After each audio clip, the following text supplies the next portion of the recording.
Hello guys. কালকে 2898 এডির review করার আগে কয়েকটা বিষয় আপনাদের একটু বলে নিই, তাতে আপনারা রিলেট করতে পারবেন ব্যাপারটাকে। হিন্দু শাস্ত্র অনুসারে আমাদের বেদে 4টে যুগের উল্লেখ আছে: সত্যযুগ, ত্রেতা, দ্বাপর এবং কলি।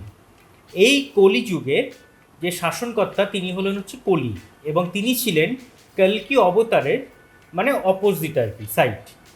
এবং এই কল্কি অবতার যিনি হচ্ছেন বিষ্ণু যে দশম অবতার, সেই কল্কি অবতার, এবং তিনি কলিযুগের একদম শেষ মানে অবসান এবং নতুন সত্যযুগের যে আগমনের সময় একটা দূত হিসেবে কাজ করেন।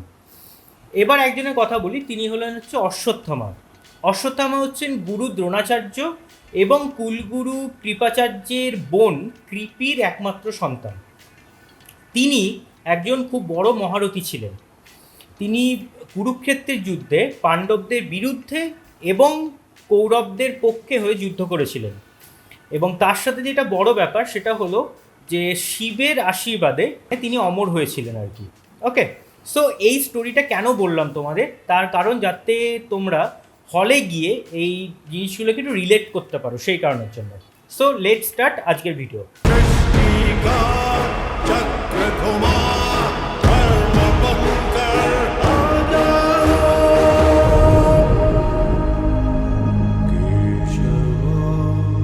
Hello guys, welcome to reviewers কা। তোমাদের সাথে আমি রৌনক, রিও।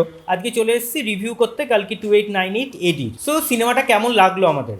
সিনেমাটা কিন্তু যথেষ্ট ভালো একটা সিনেমা, তবে ইন্টারভালের আগের পার্টটাতে এই সিনেমাটা যেন অনেকটা ঝুল লেগেছে আমাদের, কারণ অনেক কিছু সিন আছে যেগুলো আমার মনে হয়েছে যে এতটা না বাড়ালেও চলতো। মানে 3 ঘন্টা 1 মিনিটের একটা সিনেমা টোটাল ডিউরেশন, তার মধ্যে ইন্টারভালের আগের পার্টটা কিছু আনইউজুয়াল জায়গা দেখানো হয়েছে যেগুলো মনে হয়েছিল এতটা না লাগলেও চলতো, সো সেটা ছোট হয়ে যায়। বাট ইন্টারভালের পর থেকে কিন্তু তুমি একদম মানে অসাধারণ একটা জিনিস দেখতে চলেছ। এবং লাস্ট যে একটা সিন আছে, সেরকম সিনটাতে মানে চোখ ফেরানো যাবে না। নাগাশ্বিনের কাজ খুব ভালো লেগেছে। কালকে 2898 এর এডিটিং বা সাউন্ড যেটা আমি কথা বলতে চাই সেটা হচ্ছে এডিটিংটা খুব স্লো পেসিং ছিল, আর কার্ডসগুলো এমন মনে হচ্ছিল যে গল্পের সাথে রিলেট করার জন্য। মানে কার্ডসগুলো এমন যে প্রথমে অশ্বত্থামা স্টোরিটা হয়ে যাওয়ার পরে একটা অ্যাঙ্গেল দীপিকার দেখাচ্ছে, আরেকটা অ্যাঙ্গেল হচ্ছে আমাদের কী হচ্ছে ইয়াসকিনের দেখাচ্ছে। মানে তিনজনাকে যে তিনজনের অবতার সেইটাকে একটা দেখানোর চেষ্টা করেছিল এডিটিংয়ের থ্রু দিয়ে।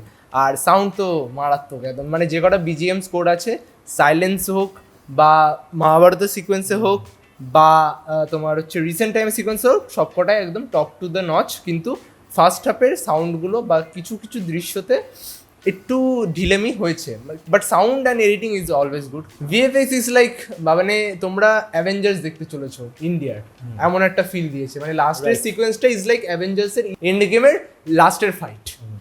মানে তোমরা পাগল হয়ে যাবে। আর এক একটা মাস মোমেন্ট, ও মাই গড কি সুন্দর, লেজিট মনে হবে ফ্রেমে তোমরা ঠাকুরদের দেখতে পাচ্ছ।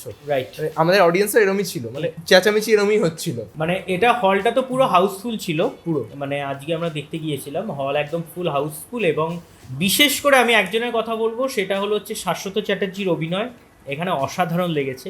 মানে আমাদের বাংলার একজন মানে নায়ক বলা যায়, যে এরম একটা জায়গাতে অভিনয় করেছেন।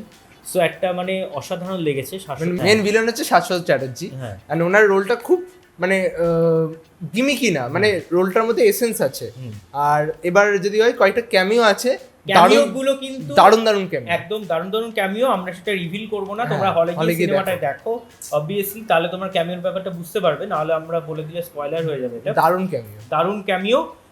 তবে প্রভাসের, আমি ওর সাথে বলছিলাম কথা, যে প্রভাসের ক্যারেক্টারে কিছু ডায়লগস গুলো না ওনাকে খুব ফাঙ্কি রেখেছে, ফাঙ্কি রেখে দিয়েছে, মানে খুব ফানি।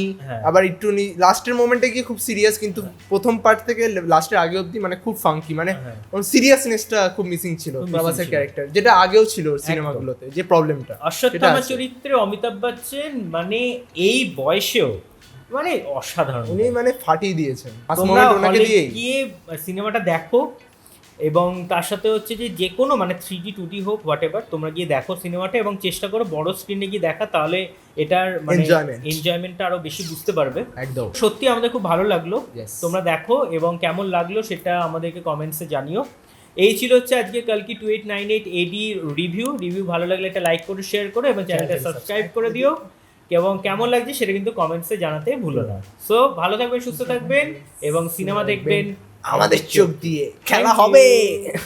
ওকে গাইস, কাট ইট।